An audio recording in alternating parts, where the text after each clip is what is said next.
Today I'm changing the discs and pads all round on the F20 118D. Now this should cover the 1, 2, 3 and 4 series and possibly some other models, as the brake systems are pretty much the same on all of the models other than the M Sport upgrades. Now, as the price difference in the discs was only £23, I've actually upgraded to drilled and grooved for the discs. So quoting Delphi parts, I never get the cheapest available parts. The discs would have been £127, but these MTEC discs were £150. The pads came to £80 front and back, and the wear indicators were £23 for the pair. So all in, I stand at £250 in parts. You could probably get the parts for less than £200 if you're willing to use cheaper brands, but I prefer to get a decent brand aftermarket like Delphi, and obviously I've upgraded to the MTEC brakes this time. Now, there will be another video going up which will be comparing the stopping distances and a brake test on an MOT testing station to see if there's any easy to see difference between the standard brakes and the drilled and grooved. Things you might need that you might not have in your normal kit: copper grease. I've got the normal type and spray type. Some brake cleaner. You'll need this for cleaning off the new discs as well, as they often come in a sort of oily wax. A T50 Torx or 8mm hex. This is for the slide pins on the caliper. And a G-clamp or a proper brake rewind toolkit. This is for resetting the pistons. So we're starting with the fronts, and we'll do the passenger side because this is the side with the wear indicator fitted. Start by removing this retaining clip here. Just be careful because these can spring out.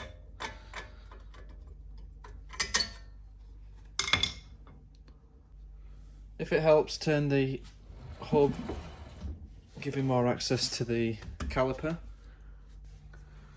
Remove the covers for the slide pins, and behind them you'll have the T50 or 8mm hex to undo them.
Get the cable for the pad wear indicator out of the way.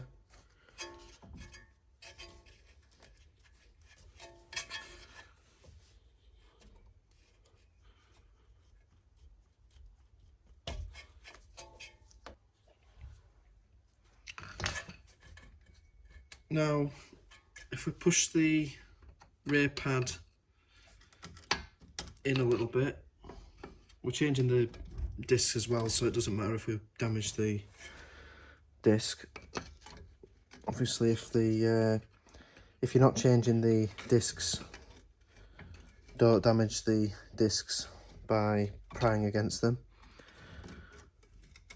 But this is just to push the piston back in enough that the pads don't catch on the lip of the disc.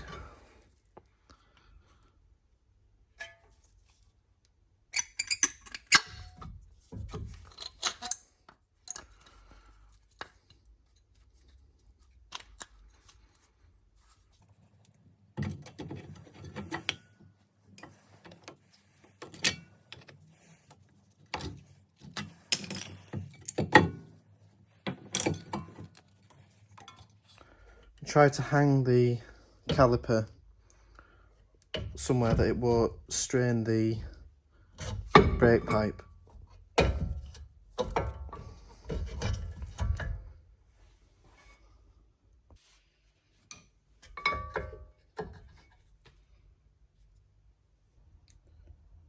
Now, on a lot of cars, you do need to remove the caliper carrier to get the brake disc out, but fortunately on these you can actually twist the brake disc out without removing the carrier. So what we've got is a 6mm hex to remove from the disc. Now we'll need to pin the disc in order to get enough leverage. This can seize up from not being loosened for a very long time, but quite often people do over tighten them. They don't need to be that tight, they're just to position the disc in the right place for the bolts to be able to go through while you're setting everything up. Now, the disc will have most likely corroded to the hub somewhat, so if it's really stuck you may need to leave it sat for a while in penetrating fluid. But if you carefully, without damaging the guard on the back, hit the disc,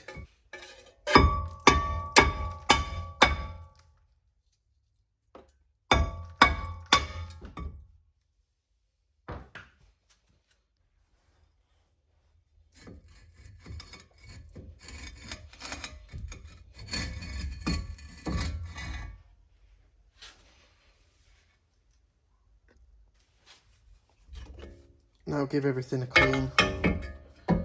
So on the caliper itself, clean off the piston, clean off the contact surface for the outer pad,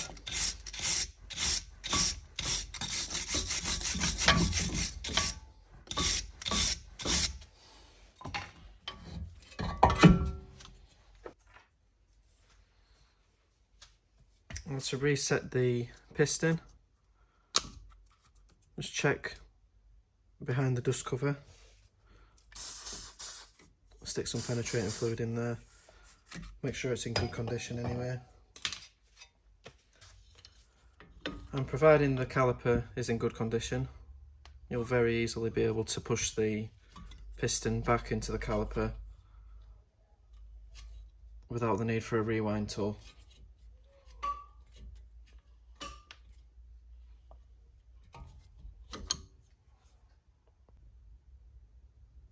Now, when rewinding the calipers, it's good practice to watch the level on the brake fluid reservoir. The brake fluid reservoir on the 1 Series is hidden under this cover, so I've just released these 10mm clips here.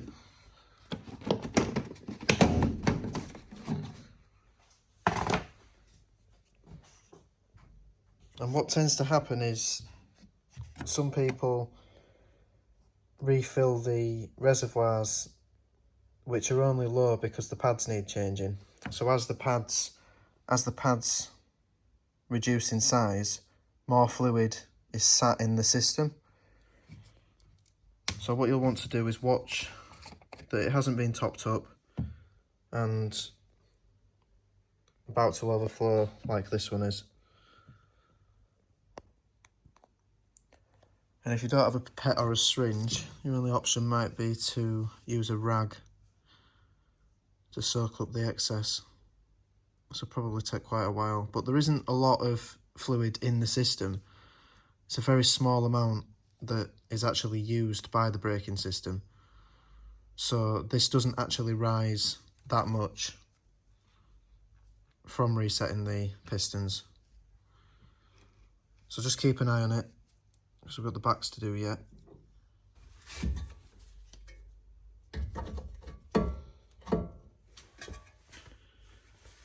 Now to clean up the carrier and the hub ready to fit the new disc. So there'll be a lot of rust and brake dust come off here, so it might be a good idea to wear a mask.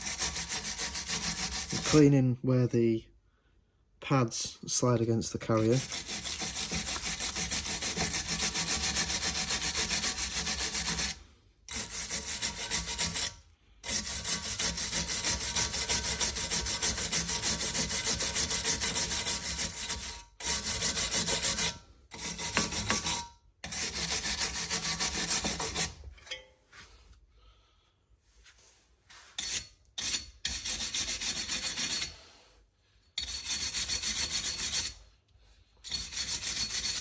Oh, it's very important that there's no debris, rust or anything stuck on this surface here, because this will determine how flat the new disc is on the hub.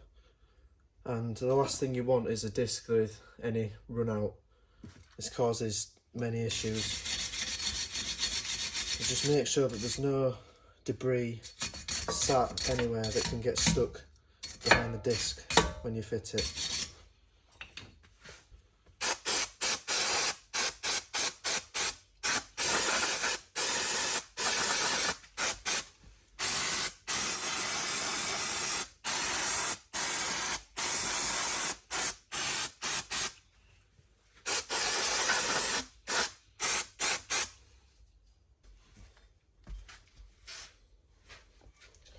Now you'll need to clean off the discs before fitting them, as they're usually covered in a waxy or oily protective layer. And once you've fitted them, you won't be able to get to the back as easily. Obviously you don't want this oil getting stuck in your pads.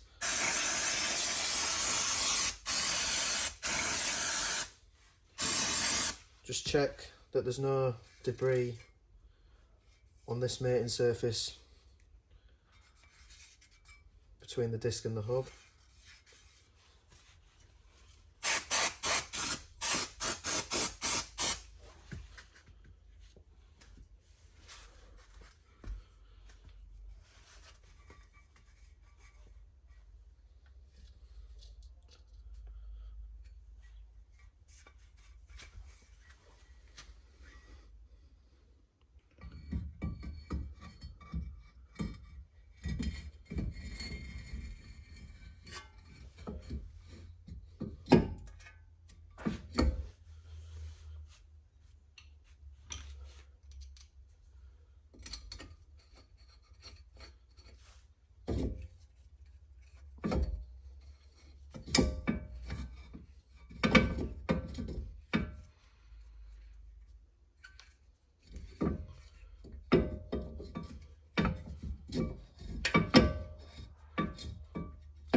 So now for the new pads. So the inner one that goes in the piston has these clips on, and the outer one doesn't have them.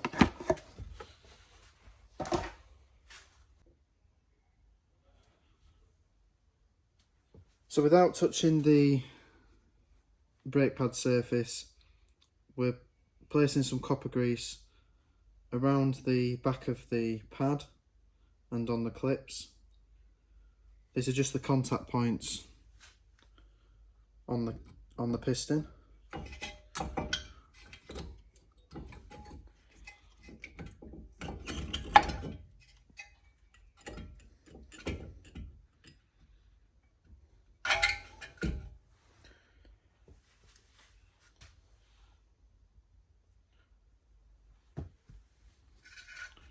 For the outer pad, we can place copper grease on the caliper.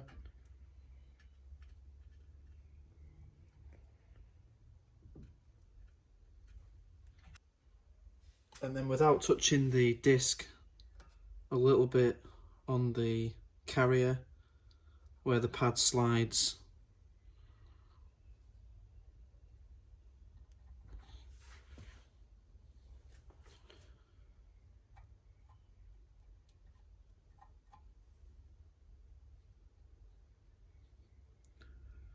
You can put the copper grease on the pad, but I find that it's less messy this way.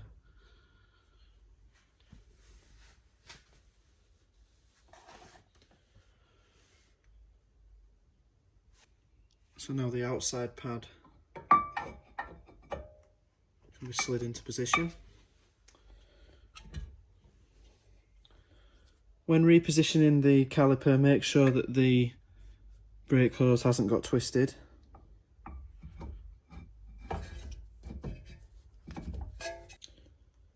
Clean up the slide pins before refitting. You can use Scotch-Brite, a wire wheel, or if you don't have any of these, a kitchen sponge will do the job.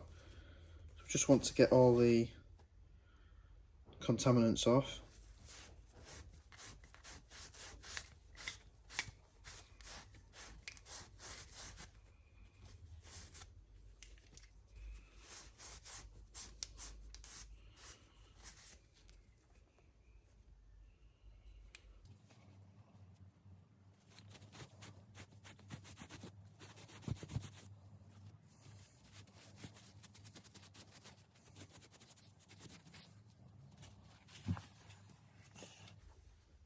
Make sure the threads are clean.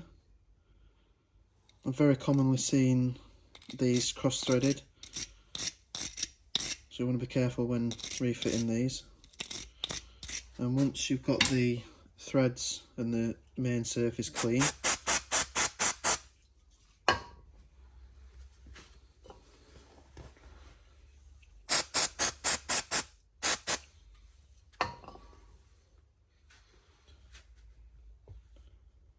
put some copper grease along the whole thing, including the thread.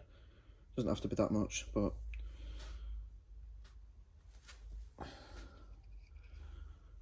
and then reinsert them both.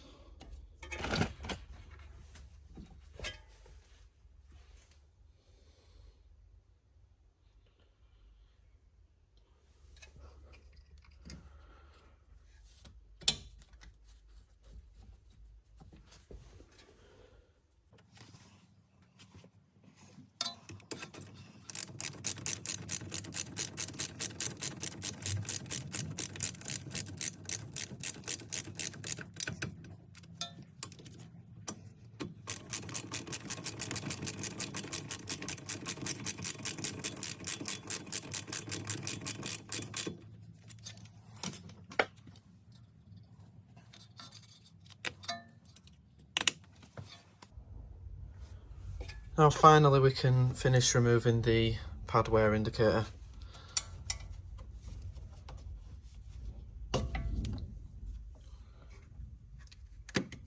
The connector is in this little plastic box here.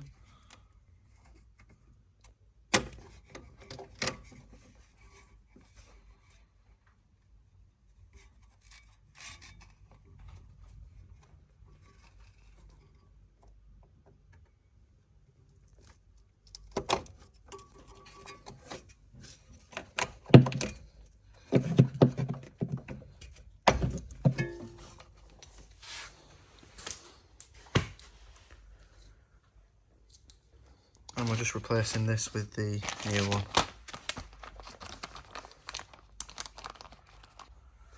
So just quickly check the new one against the old one. Make sure it's the same length.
So this side with the notch is the side that needs to go close to the disc.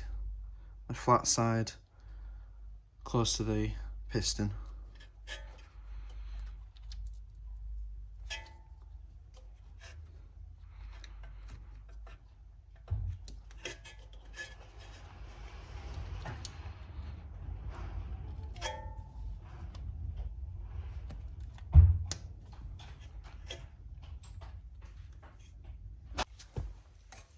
Finally refit the retaining clip.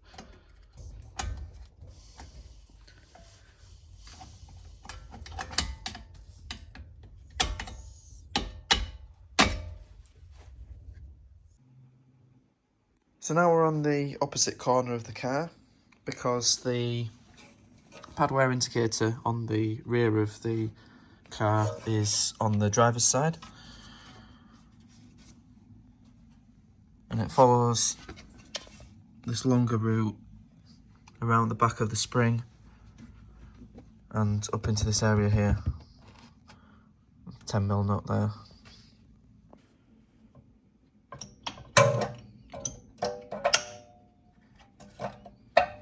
Piston's not far enough back to release the inner brake pad, so we just need to reset it.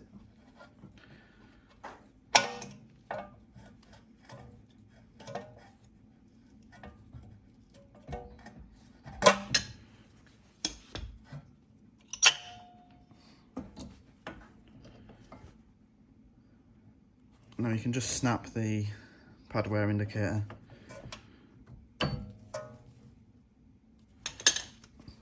But this one did come undone.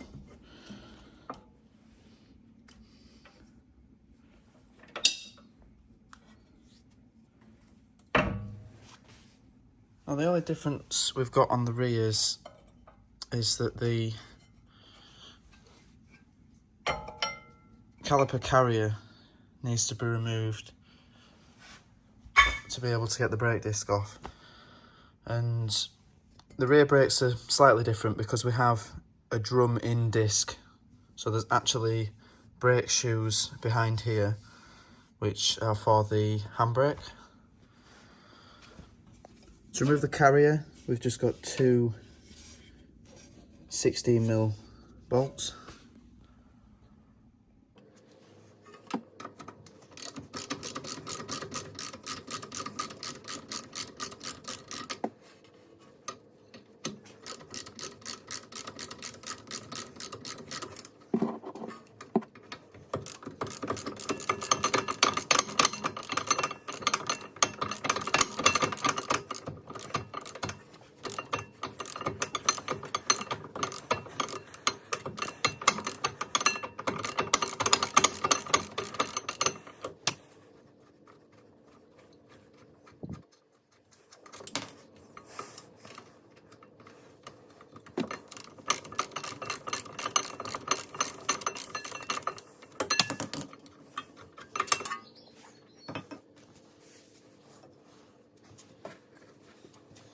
I'll clean up the carrier and the caliper too.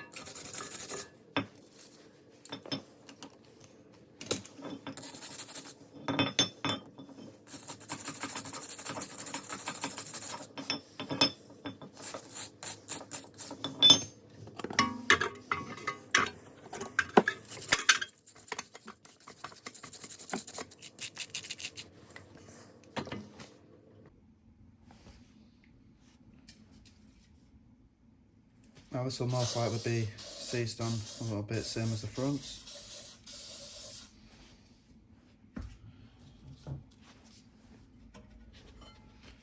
you've only got this little gap here that you can actually knock it because there's a shield behind the whole disc.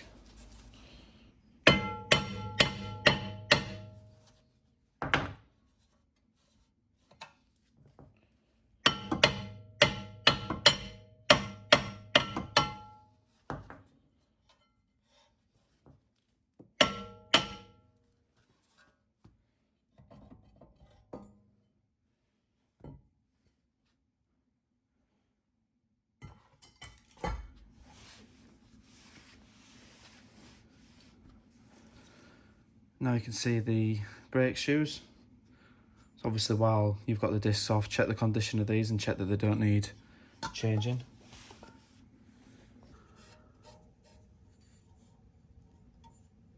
So this is the, anything above the metal is the braking material. So as you can see, these shoes are in good condition. We can just give them a clean off with the brake cleaner.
So that's the new pads and discs fitted all around. So now, before I do any emergency stops, I just need to run them in for 200 plus miles, just so that the pads bed in and the discs don't get overheated too early. So I'll get some miles on them and then we can do the new brake tests. Final thing before your wheels even touch the ground, press your brake pedal. Make sure that the fluid is in the system. It's quite easy to do the job and drive off and forget. So before you finish the job, make sure that you've pressed the brake pedal until that you're getting pads touching the discs.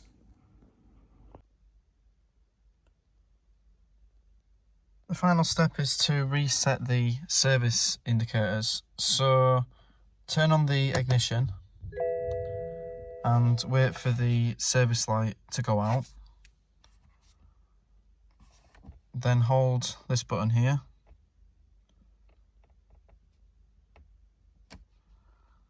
So that's the front brakes and that's the rear brakes. Brake fluid, oil service and inspection.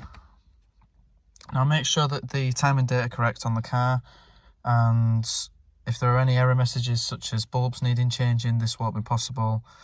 And make sure that the doors and bonnet are shut also. Hold the button down, hold it down again.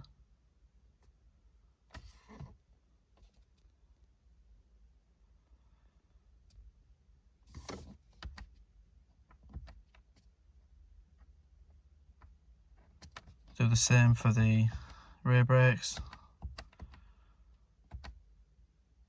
So you can see the front brakes have been reset to 41,000 mile. Hold the button, hold it again.